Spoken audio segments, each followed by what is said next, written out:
Hello, everyone, and welcome back to 8OD Potato. I know I said in the Axis and Allies custom board video at the end of last month that I would show off the rules that I had drawn up for the game, and so I actually did manage to find them. I almost thought that I didn't have them anymore, or that I just hadn't written up any, but I actually did find them.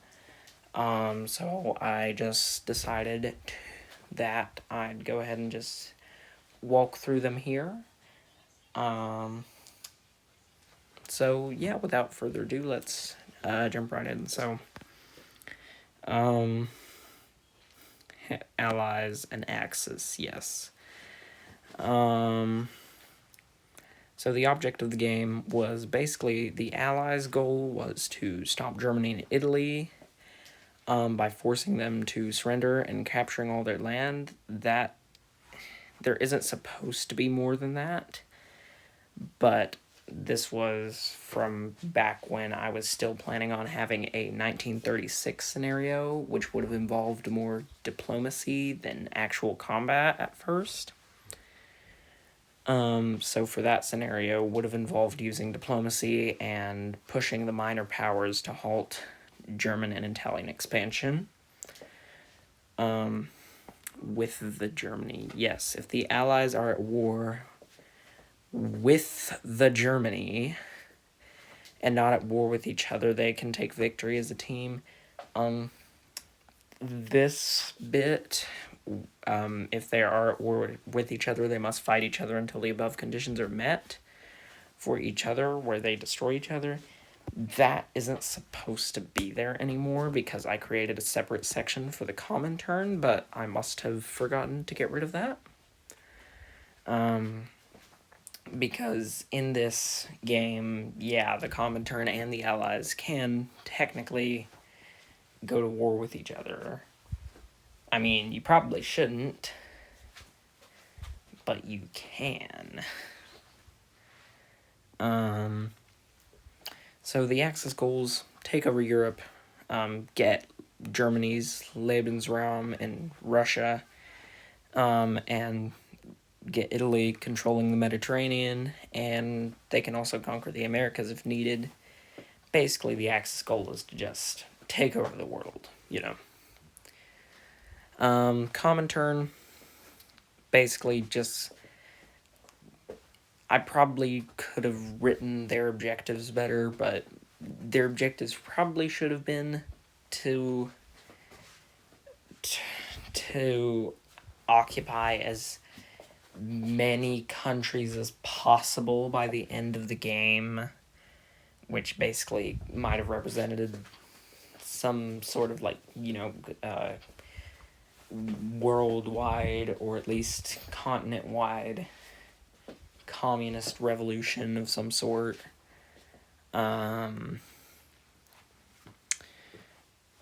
So yeah, so those are the badly written objectives. Let's move on to the next bit, which is much better: scenarios. So as I mentioned before, there was originally supposed to be a 1936 scenario, but just because the differences were so minor and it didn't really involve any of the actual wargaming or anything, I decided to cut it at the last minute, even though, for whatever reason, I didn't make those changes to the board. So it's kind of... I don't know. I'm not entirely sure what happened there. But so basically, first scenario, fall 1939, Germany takes Austria and Czechoslovakia. They already have them. They're looking to invade Poland. Britain and France, they're failing at appeasement. All very historical stuff. The spring 1940 scenario has Germany's already taken Poland. They've taken Denmark and Norway and the Low Countries. And basically it's France and Britain's job to stop the Germans here before they reach Paris. But basically, in this scenario, probably would have been pretty hard for the Allies to keep a grip on France. Summer 1941 is basically like pre-Operation Barbarossa. Germany has taken France. Italy's advancing in Egypt. The Balkans are now part of the Axis, and they're preparing to invade the Soviet Union. Summer 1940. What is? No. Sorry. Summer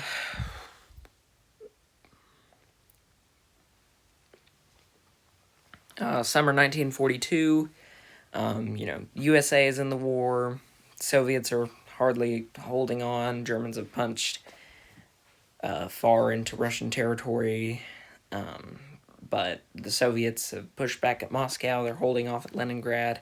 This is basically where Germans are getting ready to go into Stalingrad. And then summer 1943, Germans are getting pushed back now. Allies landing in North Africa and Sicily. They're getting ready to land in Italy. The Germans are losing, basically. Though this scenario probably would have been easy enough for the Axis to make a comeback if they could get their act together. And then summer 1944, Germans are like in full swing of losing. If I had to guess, I would probably kind of rig this scenario against the Germans. Because by this point, Allies are getting ready for D-Day. They've landed in North Africa, Italy, Sicily. Maybe they would have already landed in France here. I'm not sure. And Soviets, of course, are pushing back in the east. So basically it would only be a matter of time. So for the setup, for a 5-player game, just because I have limited numbers of pieces with me and I didn't want to buy any more or order any more or anything in different colors or anything like that. So I just kind of merged what I could because I wasn't planning on mass producing this or anything. This is just for me to play with friends or just here with family. But so I combined what I could. Western allies, which would be France and Britain, USSR, Germany, Italy, United States, each get their own players for a 5-player game. I do have 6 colors, but the 6th would be used, most likely, for the minor powers. For a 4-player game, would have been Western Allies, the Axis combined, the USSR and USA. 3-player game is all of the Western Allies, which is Britain, France, and the United States, USSR, and the Axis. And, of course, a 2-player game is just the Axis versus the Allies. So, accepting the 5-player game, where you had to kind of merge French and British units. Even if you played multiple powers, you still would have used the different colored units. So in the 2-player game, for example, you would have used like green for Italy and black for Germany, and then for the Allies, you might use yellow for Britain and France, and red for the USSR, and blue for the USA. And then the other color for minor powers. And neutrals. Minor aligned powers probably would have had their own thing going on if I had actually finished this game properly, but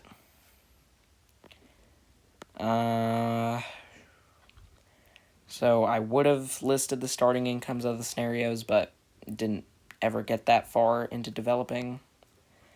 And so this is just sort of a note to the players, update the amount of money you gain in real time, the amount of money you have, It would have just been done on paper.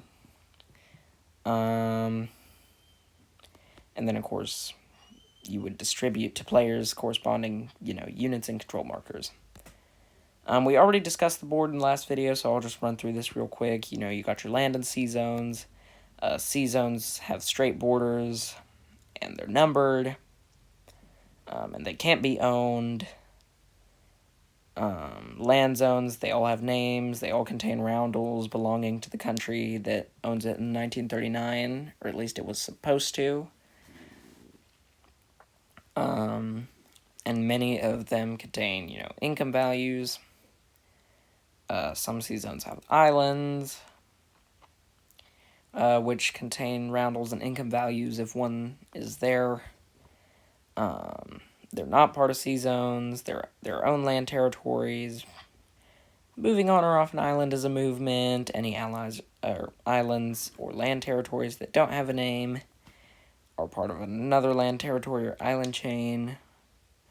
And then any territories or countries not under control of a major power at the start of a scenario are considered neutral. They can be invaded, but don't permit armies to cross into or through them, nor do they permit planes to fly over them, and doing that would be, declaration of war. I'm not sure if I explained attacking neutrals later in the rule book, but I guess we'll see. I didn't read through this before jumping into here, so there were a lot of mistakes and stuff. This is exactly how I found it. So money, elect a scorekeeper. Scorekeeper records 15 money for both the Axis and Allied players as a group. So that would be like 15 to divide among the Axis and 15 for the Allies or something. In hindsight, not a good idea. So, yeah. And separate countries, they don't share incomes except the Western allies of France and Britain, who are considered, just one country during this game. So units, we have just a few because I only have a few different types of pieces. Otherwise, there would have been more, but I think this does it justice. So army, we, land army, that's how you conquer. They're rectangle. Germans, on their first attack into another country, can move their army into an unoccupied territory of the enemy and then attack with the same unit on the same turn. And that's my way of sort of accounting for blitzkrieg. And they cost 3. They can move 1. Ships. Transport troops with them, sink enemy ships with them. Transports can participate in battles but can't fire except to defend themselves. If they're sunk, they take down all their troops. Ships would be represented by triangular prism with rounded edges. Though, because I don't have very many of those pieces, I also noted that we might use 2 upright triangles to represent those two. Yes.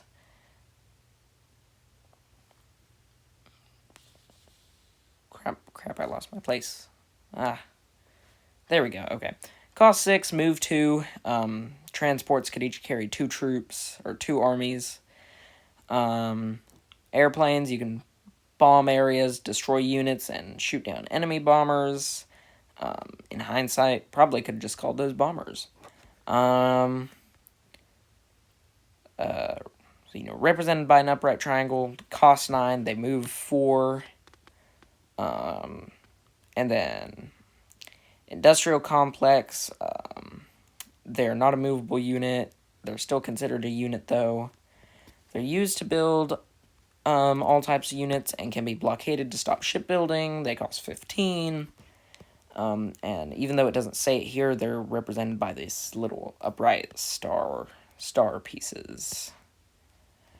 So, you got your order of play: Germany, USSR, the West, Italy, and the US. And then your turn sequence, which is basically just Axis and Allies. It's, purchase units, combat, movement, combat, non-combat movement, put down your new units, and get your income. But you don't have to do all of them. And the only required step is income collection. So now we're going to get to the phases. Let's see, we're about halfway through. Okay, let's go. So purchase units. Purchase new units or industrial complex during this phase using your money. Spent money is returned to the bank or subtracted from your total. New units are not placed during this phase. Unit prices, list in the unit section. We already talked about that.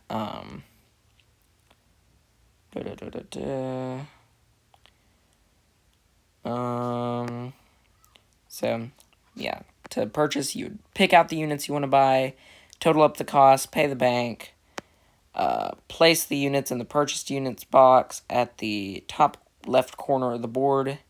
They remain there until the place new units phase. And if we ran out of playing pieces, we could just use pieces of paper. And yeah, it is a very real possibility. That is why I noted that, because I don't exactly have that many pieces. And when we tested it out the first time just to set up for a 1940 scenario, where I also divided the number of pieces by like 2, still used up almost every single piece I had as far as armies went.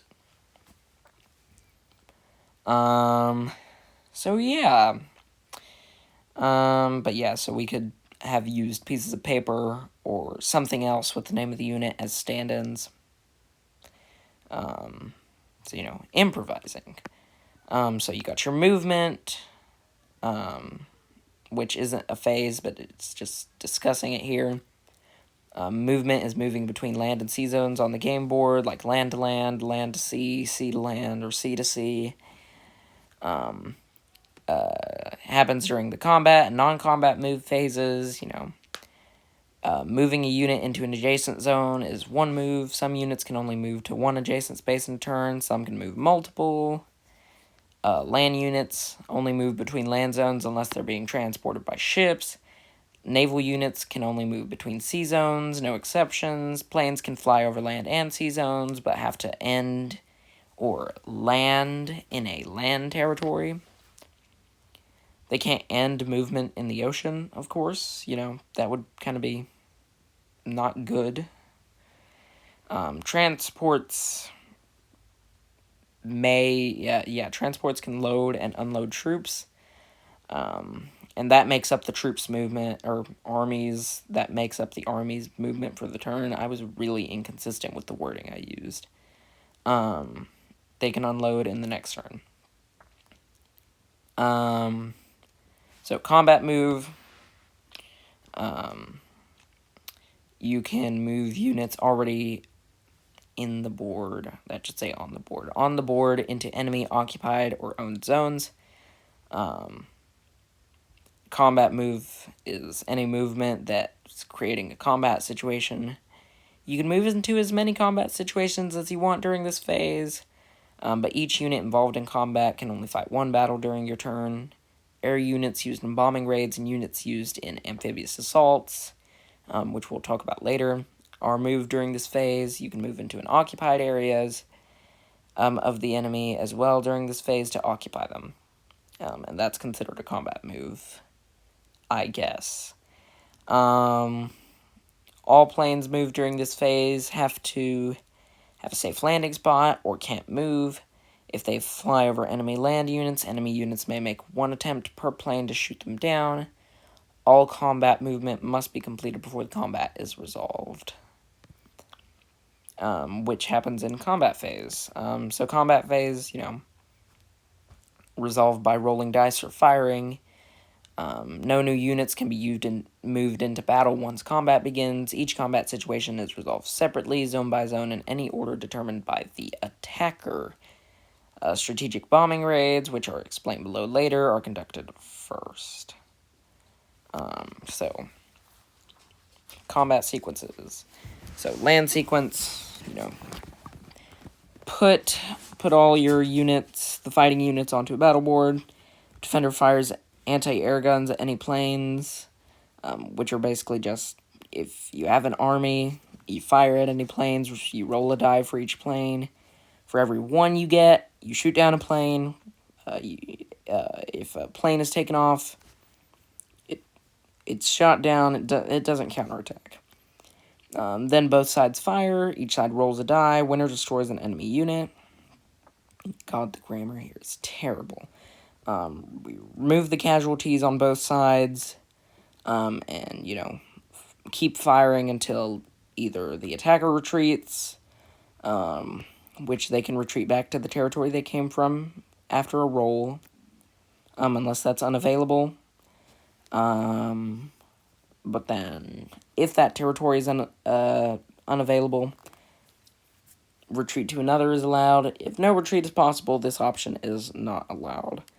Planes retreating can retreat to areas owned by the attacker from the beginning of the turn, but may be fired on by AA guns if flying over enemy garrison territories. So basically, if you decide to retreat a plane, but you fly it over territory with an enemy army on it, they can shoot at you. Firing continues until the attacker is destroyed. If all attacking units are defeated, take them out of play and return defenders to the board, or the defender is destroyed. And if all defending units are defeated, take them out of play and return the attackers to the board now in that territory. So naval sequence is basically the same as above. Put all your combat units one battle at a time. Troops have a chance to bring down enemy air... Wait. Maybe that was supposed to say ships. I'm not sure. Let's ignore that. 3, both sides fire again. Remove your casualties. If a transport sunk, all troops on board go down with it. Troops on board cannot be selected for either side as casualties. I don't know why that says that. Originally, there was a system where you got to pick which casualty you took. Well, I guess the winner does, but they can't pick a troop on board as the casualty. I guess that's what it means. And then, keep firing until either the attacker retreats, you have to retreat to the zone attackers came from, no retreating into a territory occupied by enemy ships, attacker is destroyed, or the defender is destroyed. Wow. Combat, after the conclusion of all battles of a turn, combat's over. If the attacker retreats, defender holds the territory. You can't capture with air units alone. If the attacker is destroyed, the same is true. If defender is defeated, the attacker takes the territory with whatever troops remain from the battle. Moving in. Sea zones can't be captured. Instead, fleets can be destroyed or just weakened. After you capture territory, move the defender's control marker if needed, and replace it with your own if you're liberating a former friendly territory. So if the U.S., comes in and liberates parts of France, they would return the territory to the Western Allies, France and Britain, not take it for yourself. And then put all remaining attacking units back on the board in the captured territory. And adjust the listed income per turn for yourself and the defender. If the defender still holds the territory, no adjustments needed. If you liberate a former friendly territory, the power liberated will gain the income. That should say liberated power, I guess. Here, let's fix that. Any industrial complexes already in the territory now belong to the attacker, but cannot be used until the next turn. Capturing an enemy capital, same as capturing any other territory. But one thing does change after the fall of a capital. Capitals are marked with a roundel larger than the rest of the nations. The only country without a capital is nationalist Spain. Oh, that's outdated. Originally, there was going to be a 36 scenario, as I said. It would have involved the Spanish Civil War. And so, if they would have captured Madrid, it would become the nationalist capital unless the Republicans would retake it. Taking country's capital results in all remaining troops in that country becoming demoralized, which basically just means you take one off of the value from their rolls until or if the capital is retaken. A player whose capital has been taken still is allowed to conduct combat, collect income, and do everything else normally, unless the rest of the nation falls or they surrender. And they can surrender whenever they'd like, or switch sides. It's not recommended. Which results in all of their remaining units rolling 2 dice for surrender or resistance. Between a 2 and a 7 results in surrender, and 8 and 12 in resistance. Which I probably should have done that for if your capital is lost. That would be a way better determiner of how many of your troops resist. But anyway, with the remaining units coming under the control of another friendly power, retaking a friendly territory results in its liberation, unless the friendly power's capital is still in enemy hands. Oh, well, that's contradictory. Unless the friendly power's capital is still in enemy hands, until or if it is liberated, the income and industrial complexes and full control of the territory is the liberator's. Okay, now we get to talk about amphibious assaults and strategic bombing raids. Yippee. Hold on, I'm trying to see. Okay, we are nearly done. I believe this might be the last bit. Okay, so amphibious assaults, attacks on enemy land zones or islands by troops moved there by ship. They have to be declared during the combat movement phase, and what territory they're being used on has to be declared too. Each transport can only unload into one territory. One transport can't split troops on board. If there are 2 transports in the same sea zone, they can invade 2 territories, so on. Wait, what?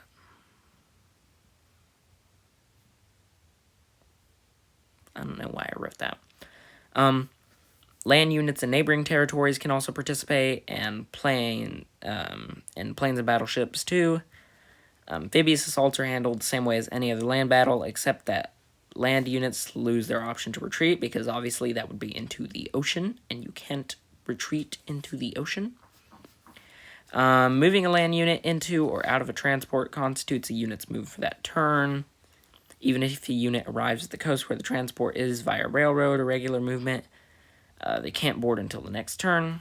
Troops land in an amphibious assault may not move into another territory following the battle. Blah, blah, blah. Transports may retreat from a sea battle in amphibious assault. Should they retreat, they may not land troops. Amphibious assaults go as follows. So, if naval units are present that aren't transports, or that's probably what it should be, even though it doesn't say that. It doesn't look like.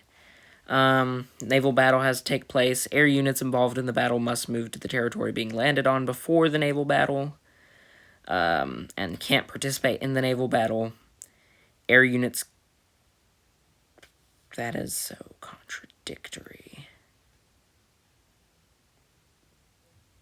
Oh, air units may participate in the naval battle as long as they don't participate in the amphibious assault. Okay. All enemy naval units in the sea zones must be defeated before the amphibious assault can take place. Note that the attacker can't hold back some ships for the assault to provide cover fire. All ships have to participate in the naval battle if one must occur, and may not provide cover fire. The attacker may also retreat from the amphibious assault following the naval battle. Which probably should have been edited to say after they roll during a naval battle. And then after that, non-transports roll for cover fire against coastal defenses. If naval battle has occurred, they can't provide cover fire because I guess they were occupied with the naval battle. Each ship rolls a die once. 4 or lower results in a casualty. Defender moves casualties out of the battle. And the casualties cannot return fire. Ships providing cover fire leave the battle and are placed back on the game board. Defending land units fire at enemy aircraft as previously described. Attacker and defender fire. The battle proceeds as a normal land battle from here. Correcting grammar as we go. Multiplayer forces. If friendly forces are in the same territory, they can defend together but cannot attack together. When they're in the same zone under attack and take casualties, that part is contradictory. That should say that shouldn't even be there. That's probably an old piece. See, this is how you can tell that I did not look over this well enough even when I made it. So ignore that bit. The attacker would choose the casualty taken.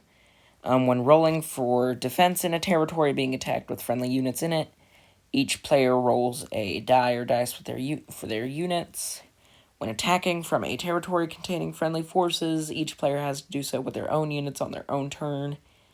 They each do their own thing on their own turns.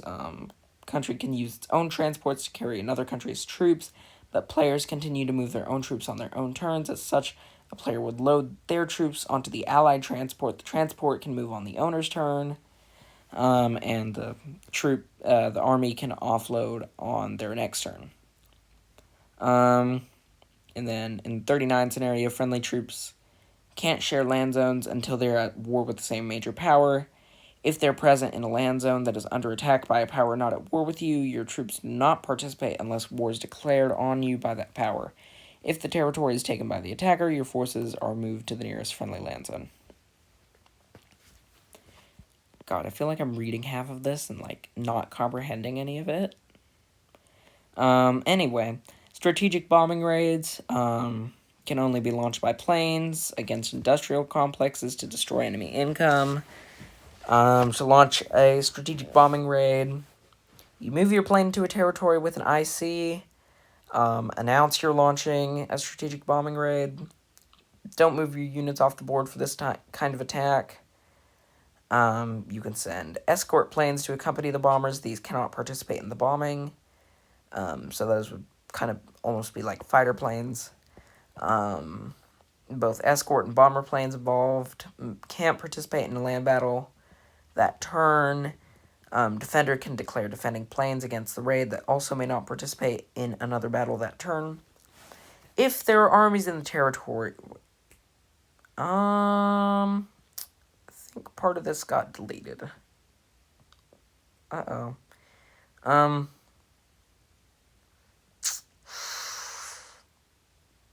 Okay. For each attacking aircraft, you roll a die. Each roll of one. Oh, okay. If there are armies in territory, a die is rolled. Each roll of one scores a hit on a plane. For any defending planes, die is rolled for each of them. Roll of 2 or lower is a hit. Escorting planes can't return fire, or can return fire. Sorry, not the bombers. Remove casualties after this. Combat only lasts 1 roll in this part of the strategic bombing raid. And then you launch the bombing raid. For every remaining bomber plane, the attacker rolls 2 dice. Combined total of the rolls is how much money must be given up to the bank by the defender. The industrial complex of the territory bombed is also disabled until your next turn. Blitzkrieg. Oh, this is another little bit. Blitzkrieg. On the German turn, if they declare war on another power, they can use their army to blitz the enemy. This means they move units into an unoccupied enemy territory and then attack with the same unit in the same turn. No changes to the battle process are made. So we finally got out of combat phase. Whew. Non-combat movement. So air units involved in combat in the combat phase are considered still in the air and have to land in a friendly territory if they haven't already exhausted their movement, which if they've already used up all their movement, they have to be over a land zone, and you should have already thought about that when you were plotting your combat. They're allowed to land on territory you control, except those you just captured. I don't really know why that's in there. I think that might be like a rule from the original Axis and Allies or something, because I definitely took some heavy inspiration. And by inspiration, I mean I took a lot of the rules and used them, but like simplified them for my own purposes. So I don't know why that's there. You may also move any or all units you did not move or use during the combat movement phase. Land units may move into any non-enemy land territories, including those just captured. Naval units can be moved into friendly or unoccupied sea zones. You can also set up blockades during the non-combat movement phase, which stops shipbuilding and ships from arriving in territories.